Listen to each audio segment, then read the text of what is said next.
안녕하십니까? 요즘 겉으로 보이는 외모와는 달리 젊게 사시는 나이 드신 분들이 참 많습니다. 이들은 젊음 유지의 비결에 대해 한결같이 젊은 마음으로 몸과 마음을 수련한다고 합니다.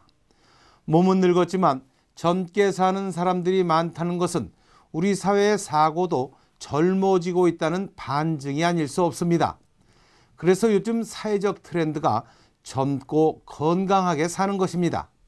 몸은 늙어가지만 마음만은 언제나 청춘을 생각하고 청춘으로 살아간다는 얘기입니다. 이 같은 사회적 현상이 이제 정치권까지 나타나고 있습니다. 각 당마다 젊은 층 끌어안기에 사활을 걸고 있습니다. 당 지도부에 20대가 영입되는가 하면 심지어는 이 30대 젊은 층에게 비례대표 의원까지 내주겠다고 공언을 하고 있을 정도입니다. 기성 정치인에 대한 국민들의 실망감이 커지면서 자연스럽게 시선은 젊은 층에게 옮겨갔고 급기야 젊은 층이 선거의 성패를 좌우하게 될 것이라는 판단으로 여야 모두 젊은 층 끌어안기에 나선 것입니다. 젊은 층의 정치 참여 확대에 대한 기성세대들의 걱정을 단적으로 나타낸 행보가 아닐 수 없습니다. 물론 정치의 젊은 층의 주장을 수용하고 그들의 생각을 정책에 반영한다는 데서 진작에 했어야 할 일인데 다소 늦은 감도 없지 않습니다. 그렇지만 깊게 생각해 봐야 합니다. 여야 정치인들은 무슨 생각으로 청년층의 정치 참여를 확대하려는 건지 아직 뚜렷한 이유를 밝히지 않았습니다.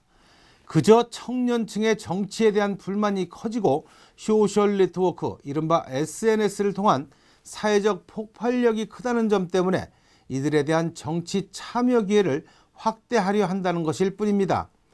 하지만 우리 정치사에 386이라는 이름으로 청년들의 정치 참여가 활발했던 적이 있었습니다. 정치 참여뿐만 아니라 한때는 정권 핵심에서 전성기를 누리기도 했습니다. 이들은 지금 잠시 정치 휴명기를 거쳐 다시 부활의 칼을 갈고 있습니다. 이들도 적어도 30년 전에는 모두 청년 정치인들이었고 기성 정치를 몸으로 거부했습니다. 그런데 이들이 다시 청년 정치를 말하고 있습니다. 스스로가 기성 정치인이 됐다는 선언입니다. 정치는 물 흐르듯 해야 한다는 말이 있습니다. 순리가 정치이고 정치는 순리대로 해야 한다는 의미입니다. 정치는 신체의 젊고 늙음이 아니라 젊은 사고만을 필요로 합니다. 젊지만 늙은 생각을 하는 사람보다는 늙었더라도 젊은 생각을 하는 사람, 또 젊었지만 늙은 생각을 하는 사람보다는 젊은데 젊은 생각까지 하는 사람이 진정 이 사회를 변화시킬 것이라고 국민들은 믿고 있습니다.